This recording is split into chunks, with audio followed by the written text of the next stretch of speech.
Nĩ hĩndĩ ya icera rĩa kamĩtĩ ya mbunge ĩgiĩ ũgima wa mwĩrĩ wabici-inĩ nene cia rũhonge rwa ũgũri na wendia wa ndawa KEMSA mwena wa Embakasi, kũrĩa megũthũrimaga ũrĩa rũhonge rũrũ rũkoretwo rũkĩruta wĩra.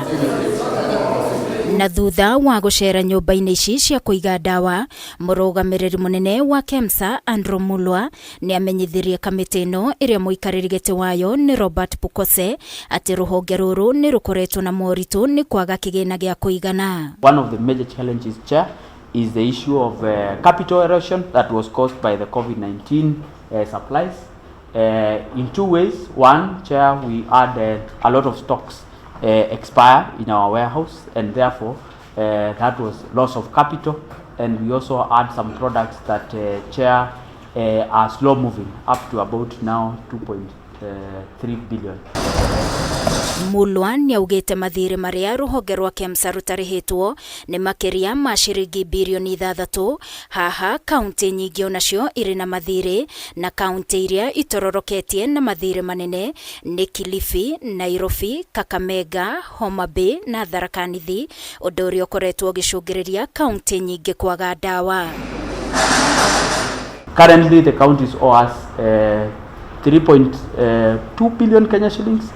And Chair, if these monies were available, we would improve our order fill rate. Nairobi County, this debt is more than 1 year. We have been trying to engage Nairobi County to pay us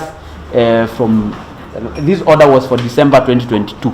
And Chair, we have a challenge with Nairobi. Na thengia wa mathirĩ maya KEMSA ĩbatiĩ kũrĩhwo, nayo ĩrĩ na thirĩ wa kambuni iria ikoretwo ikimarehera ndawa wa ciringi birioni 2.2. Mulwa akiuga mangĩrĩhwo mathirĩ nĩ mekũhota kũrĩha thirĩ ũyũ. The suppliers was 2.9 and we paid 5,770.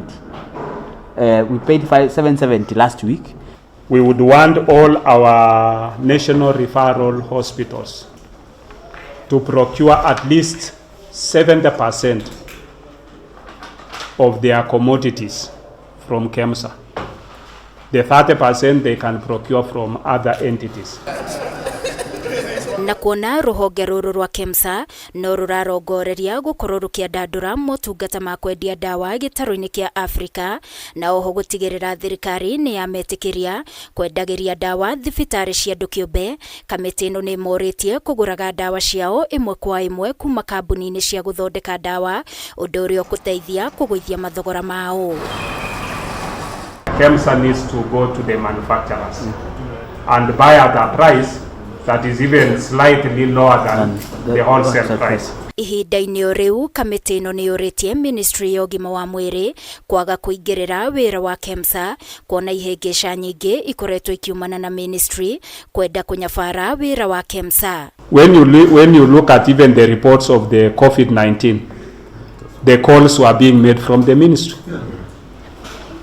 Yeah, the calls were being made from the ministry. The instructions were being made by the ministry. So the ministry should stop giving instructions to KEMSA on how they can do their procurement, so that KEMSA independently does the procurement, storage and distribution. Ngĩribotera Kameme TV, niĩ njĩtagwo Wangũi wa Mũirũrĩ.